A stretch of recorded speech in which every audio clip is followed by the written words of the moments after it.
Thanks for coming back to the latest episode of the Credit Clubhouse. We are your one-stop shop for all things credit. Before we jump into our next episode, we have an exclusive offer for our listeners. If you're interested in attending any of our conferences throughout the year, we have a great deal for you. Just head to www.DealCatalyst.io, pick the event you want to attend, and enter the promo code CREDIT at checkout. This will give you 10% off any ticket to any conference. As always, don't forget to follow the show, rate us, and leave a review. We encourage your feedback. It'll help us make these episodes a better listen for you. And now, on to our next episode. Welcome back to our latest episode of the Credit Clubhouse. As always, I'm your host, Todd Anderson, Head of Content and Programming at DealCatalyst. Joining me today is Ahmet Yetis, Senior Managing Director at Evercore. Ahmet, it's really great to see you again. Thank you for your time, and looking forward to today's episode. Likewise. Thank you, Todd. So, I'd like to kick off with kind of a broader trend.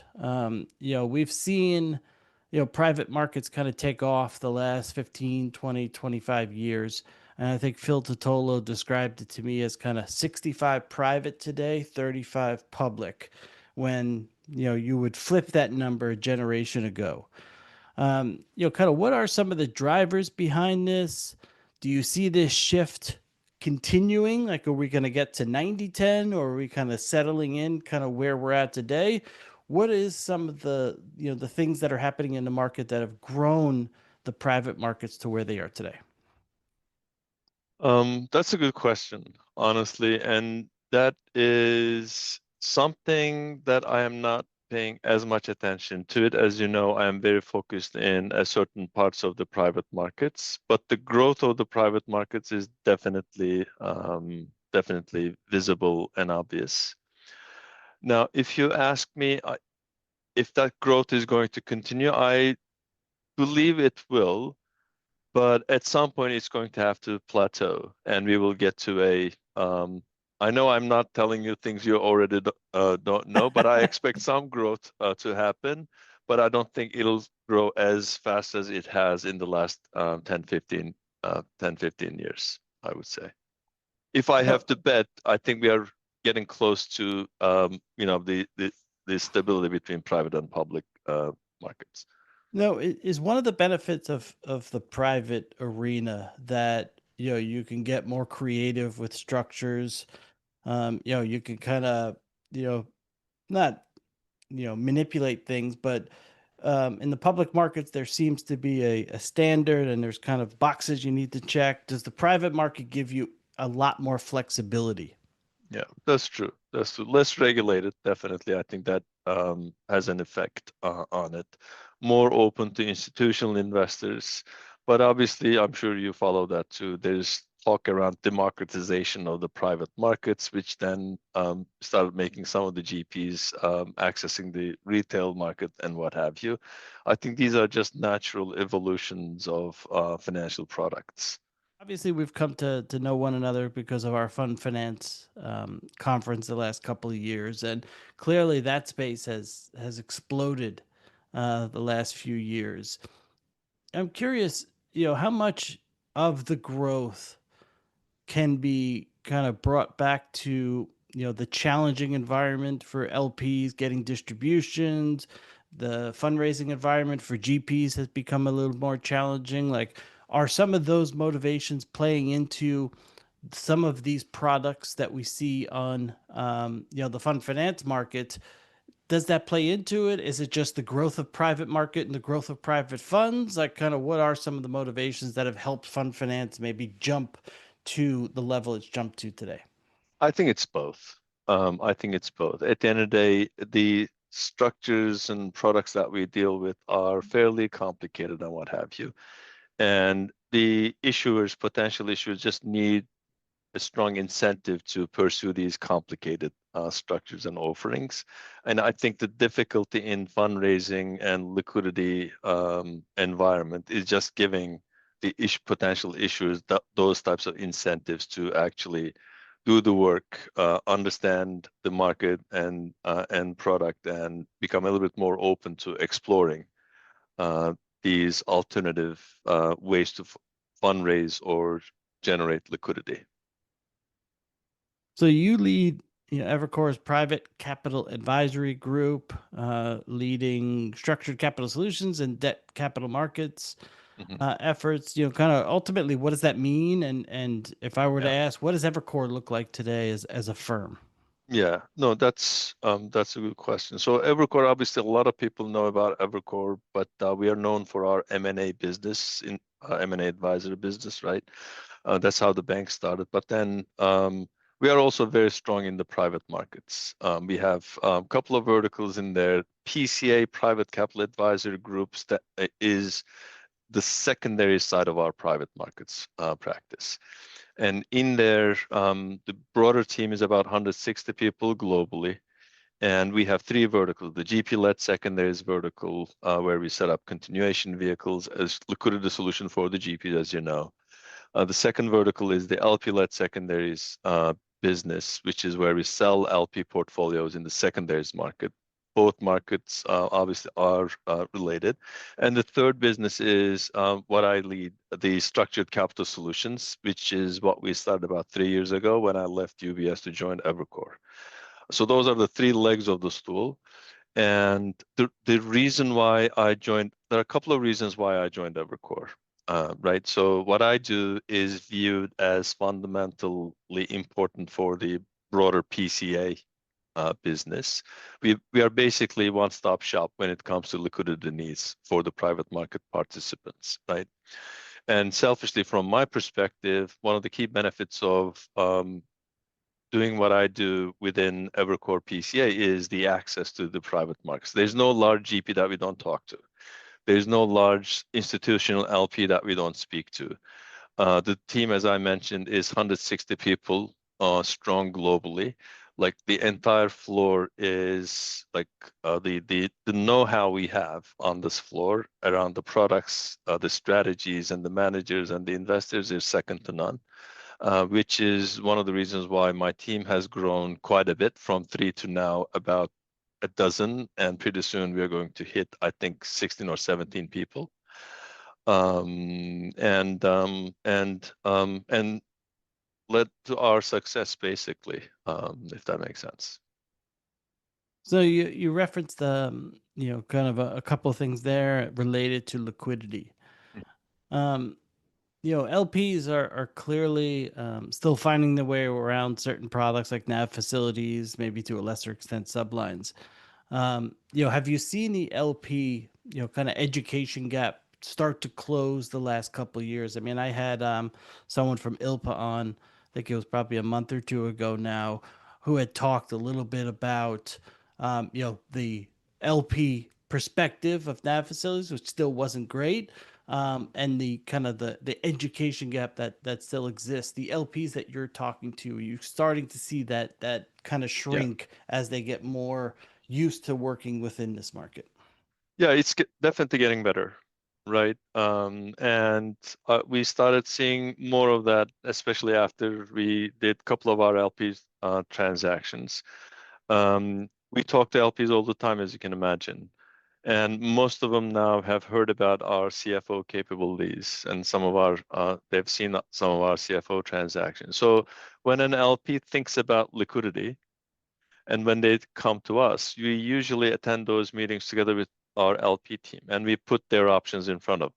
They can sell in the secondary market, which is what the LP team does. We can do a CFO in the capital markets, which is obviously what we do. But sometimes the CFO product can be perceived as too complicated, especially if this liquidity need that the LP is trying to solve for is more like a one-time need and may not Mm-hmm. be repeated on a go-forward basis. CFO could be an overkill.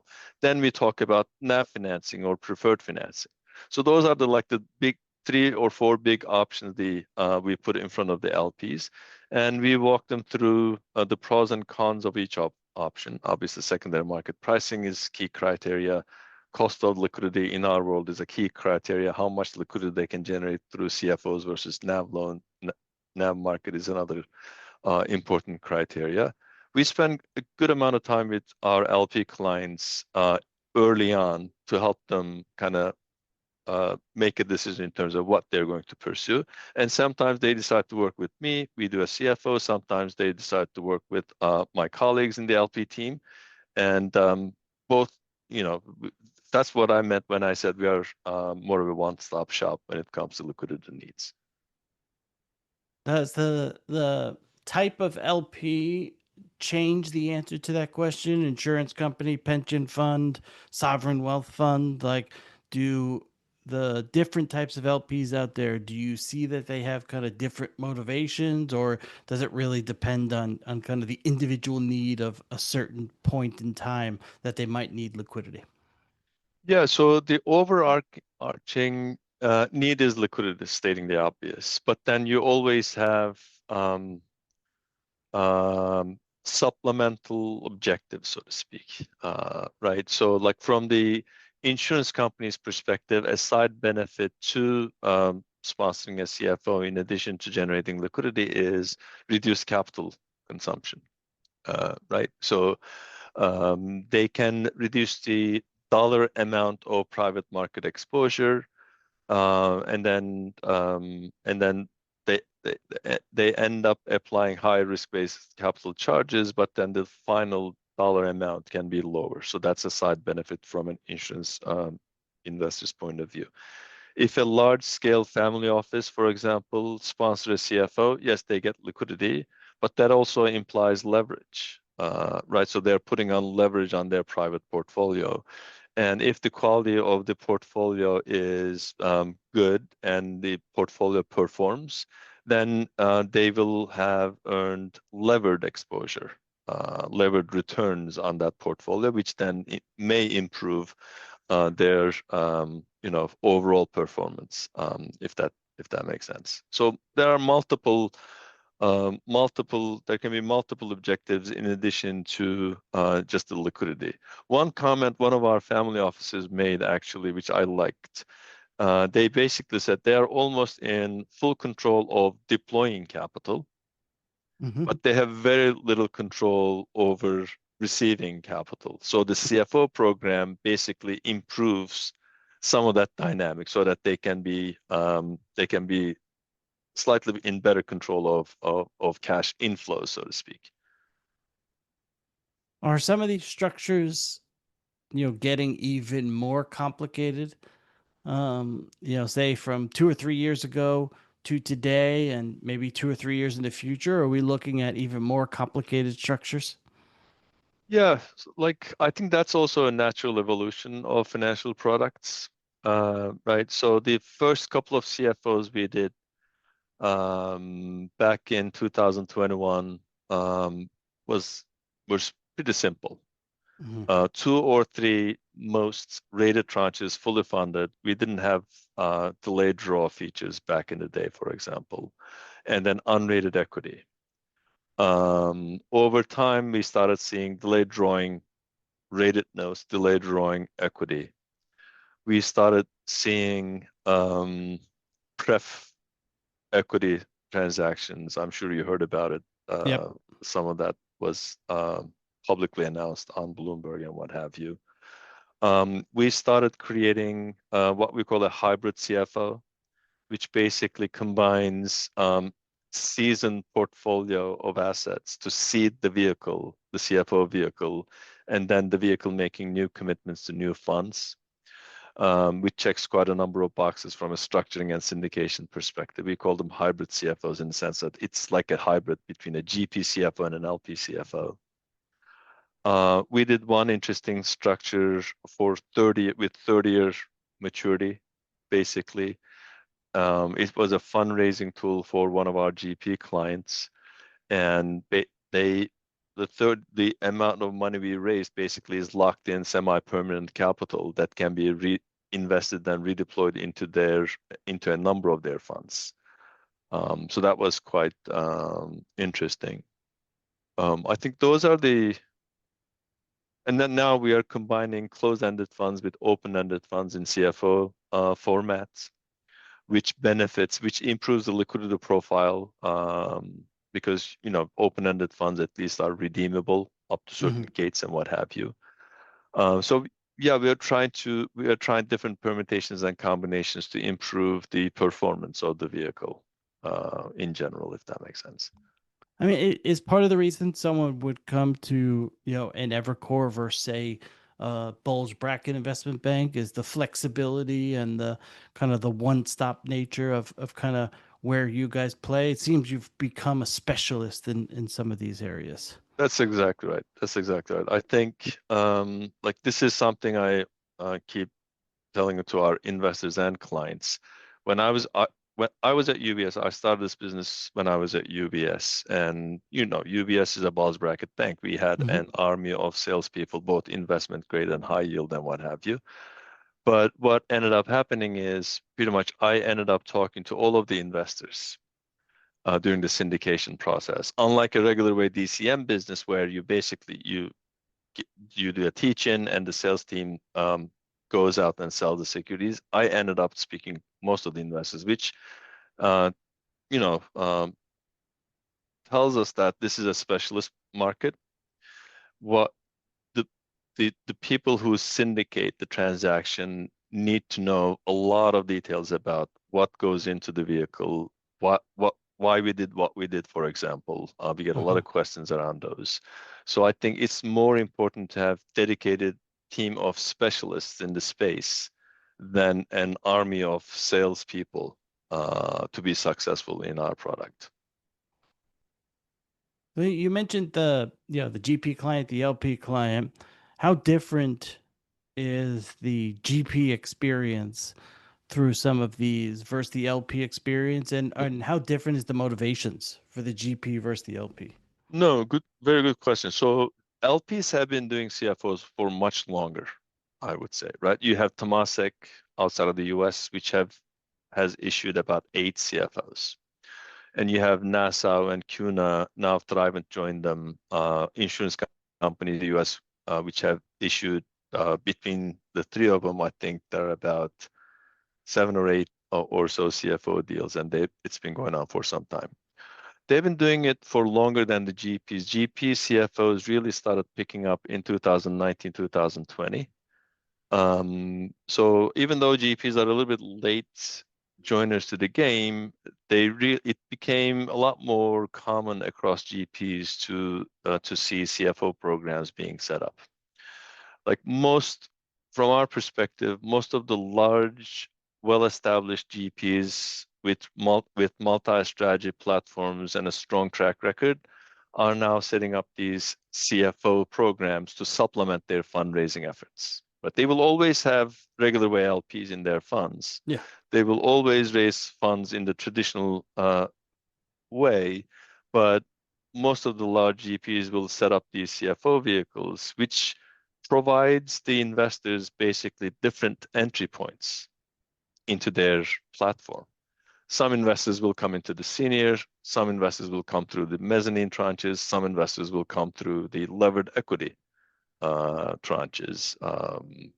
Just expands the investor base of a GP, if that makes sense. And from our experience, if a GP has done one CFO, they will do follow-on CFOs. Basically, most of the GPs that we work with has done multiple CFOs in the last 5 or 6 years.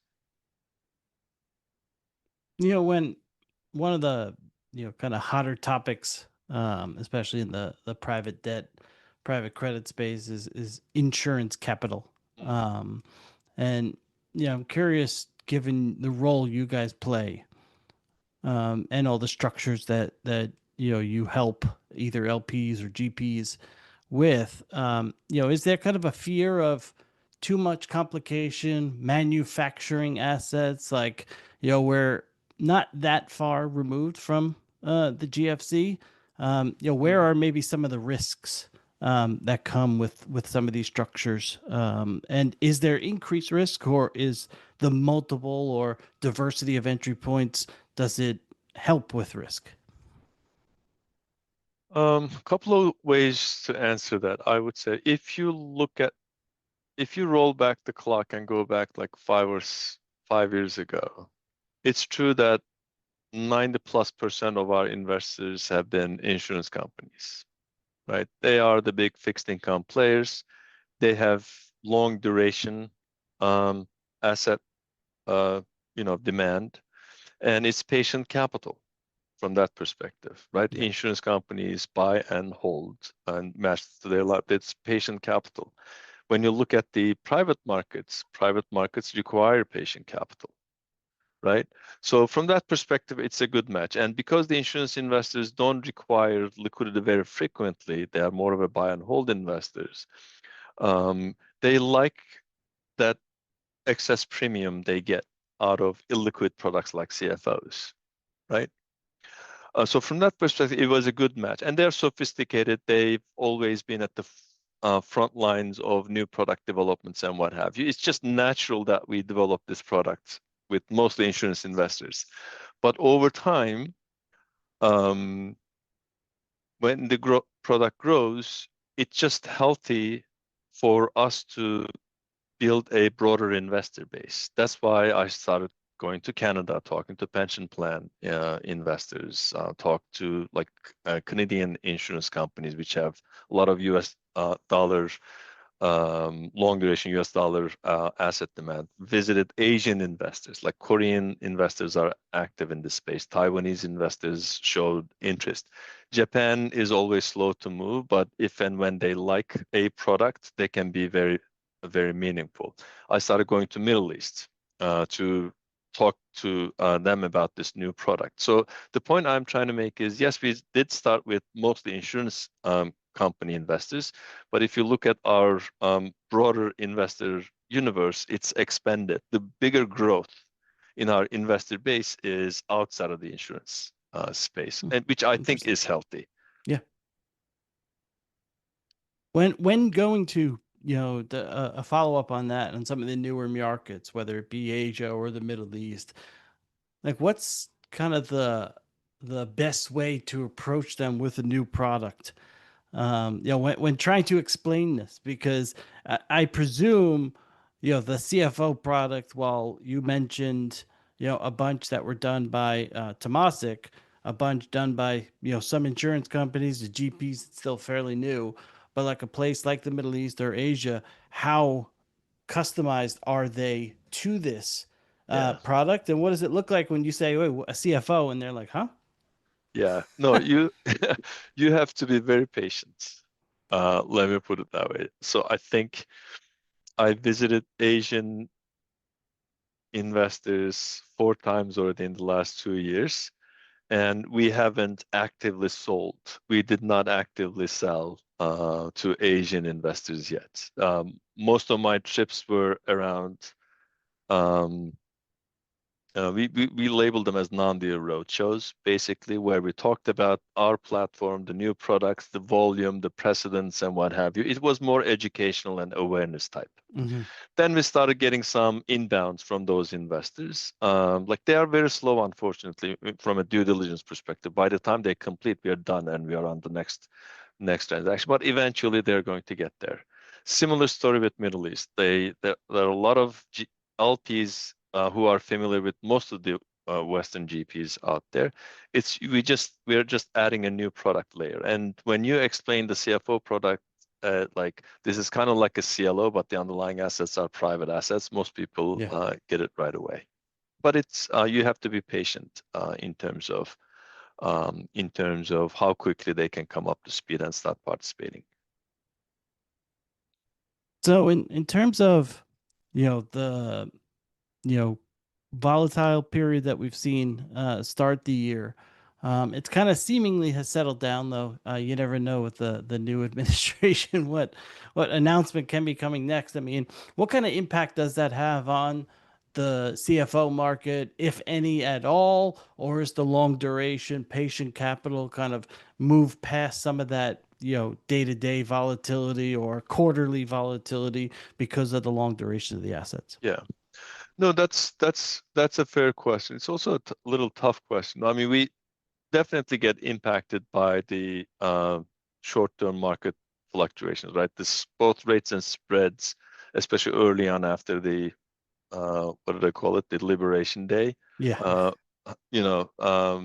ballooned quite a bit, which is when we slowed down our origination because the pricing would have been a little bit too expensive. But none of our investors went on a risk-off mode, so to speak.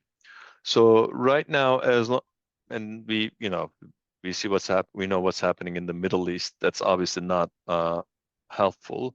But again, it's still, our investors are still active. They're still looking at our transactions, and it's a matter of pricing, like Yeah. making sure they're compensated for the potential risk that they're taking on. We haven't seen a risk-off mode from our investors yet. How long does it usually take to complete a deal Oh, from inception to yeah, when you finish the transaction? And then second, kind of a follow on to that is, what does that look like today versus like 2020, yeah, 2021? Like how much has it evolved in terms of length and kind of time yeah. that it takes to complete one of these? It's definitely getting better. We have now investors who are familiar with the product, familiar with our style. They have seen our sales memo. We produce a sales memo which is loved by the investors in the same exact format. So when they get project X and project Y, they look similar. They can easily compare and contrast. And like that, all of that education is done, at least in the US investors. But it is still a lengthy execution, especially for a first-time issuer. We recommend our clients to budget anywhere from 3 to 5 months from Hmm. start to finish. A good chunk of that amount time is spent on optimizing the portfolio with the types of assets and what have you. And then obviously the ratings process is important. The rating agencies are fairly busy. The legal documentation, yes, we have a lot of precedents, but still there are some changes and unique features that needs to be incorporated. And then if we are marketing equity of the CFO, that we, it tends to last a little bit longer because that's the more labor-intensive part of the deal. Yeah, so anywhere from 3 to 5 months is what we recommend our clients to budget for. And what is the ultimately like when you have it, set up? If you include equity as well, what do the different investor pools look Mm, like yeah, from top all the way down to the bottom? no, that's a good question. So Class A's is almost always insurance companies and pension plans. Yeah. Fixed income side of their portfolio managers, and their demand is almost limitless on Class A's. That's investment grade. Class Yeah. Bs are also investment grade. They're investment grade, but they're not top of the stack.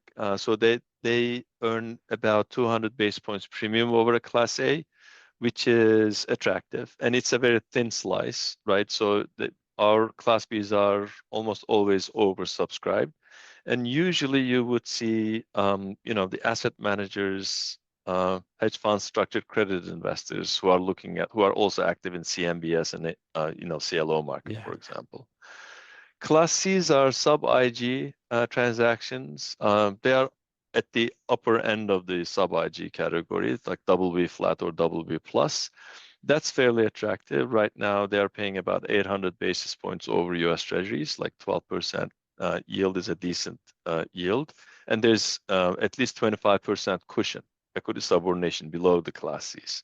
So usually participated by, hedge funds, again, structured credit investors, preferred lenders like the Class Cs. And equity has a number of buckets.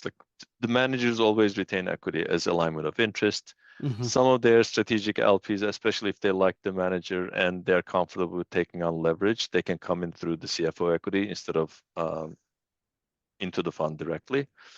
But family offices like the CFO equity, especially if a family office like the GP, and if they're comfortable with taking on leverage on their portfolio for any reason, the leverage we have in the CFO vehicle is a lot more patient, and sticky and cheaper than the leverage they can get themselves from their own bank or other lenders. How much would you say is related to, well, a lot of it's obviously related to the mix of the assets, but you mentioned a couple of times if they're comfortable with the GP.